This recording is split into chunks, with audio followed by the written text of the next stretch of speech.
जनजाति विश्वविद्यालय और जनजाति के मात्र 4 विद्यार्थी। ऐसे में राज्यपाल हरिभाऊ बागड़े ने शिक्षा जगत, अभिभावक और लोगों को चुनौती दी है। उन्होंने प्राइमरी शिक्षा और माध्यमिक शिक्षा को मजबूत बनाने की जरूरत बताई है। बागड़े ने कहा, जब एक व्यक्ति शिक्षित होगा तभी जाकर समाज शिक्षा के शिखर को छू पाएगा, समृद्धि कर पाएगा, क्योंकि शिक्षा मिलने के बाद भी उद्योग व्यापार जगत भी पनपेंगे।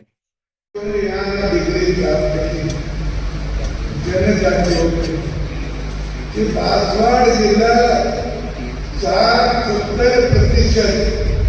जनजातियों का जिला है और इतनी बड़ी लोक संख्या होकर भी हमारे यहाँ कॉलेज तक जनजातियों के बच्चे आते नहीं। क्यों नहीं आते? क्या कारण है? तो एक कारण उसका ये है कि उस बच्चे का जो प्राइमरी स्कूल है, प्राइमरी शिक्षा जो है वो अच्छी तरह से होती नहीं। और प्राइमरी स्कूल में अच्छी नहीं तो उसके ऊपर जो माध्यमिक स्कूल है वहाँ भी सब बच्चे माध्यमिक स्कूल में नहीं जाते। वहाँ भी वो उठते होंगे, घर में जाते होंगे और क्या करते होंगे, और माध्यमिक वो भी कॉलेज को आते नहीं होंगे।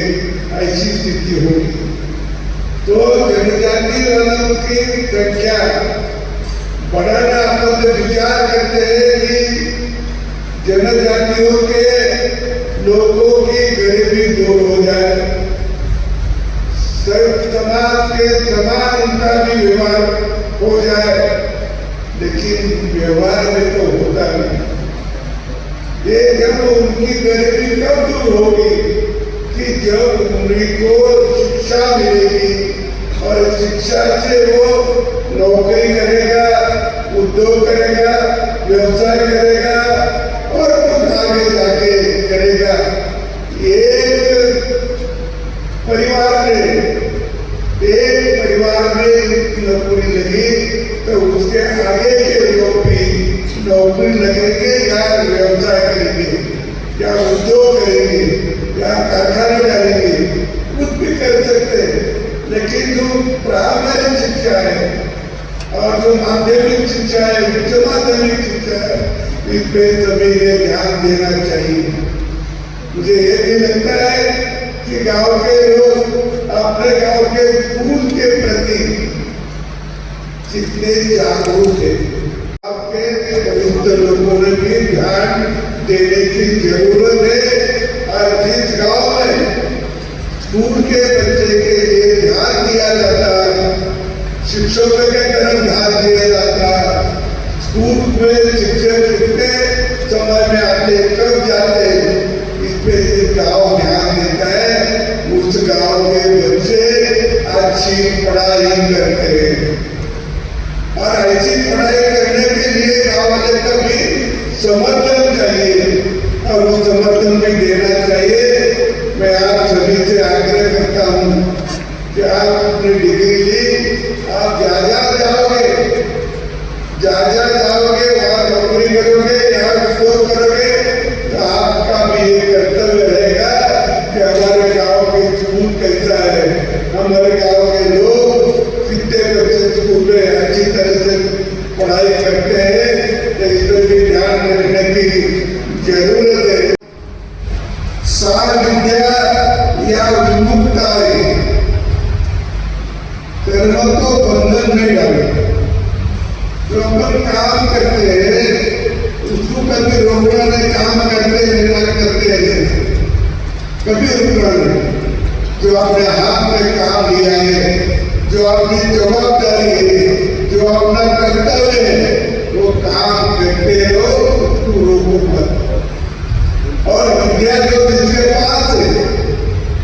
जिसके पास है वो मुक्त बन, वो दूसरे को दे देगा, अपने पास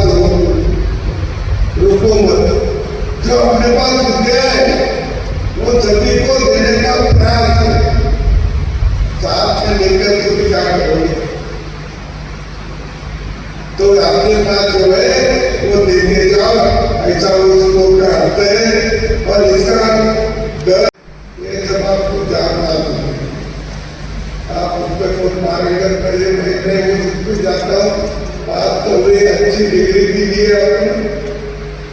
पर आप आपको सोचो कि हम डिग्री मिलने के बाद भी हम सब समस्या हल करने के लिए हमारे पास इतना शांति शिक्षा प्राप्त हुई है। अपने सामने कोई प्रश्न आ जाए तो सुलझाने के लिए अपना दिमाग चलेगा, अपने दिमाग में उतनी बौद्धिक क्षमता आएगी।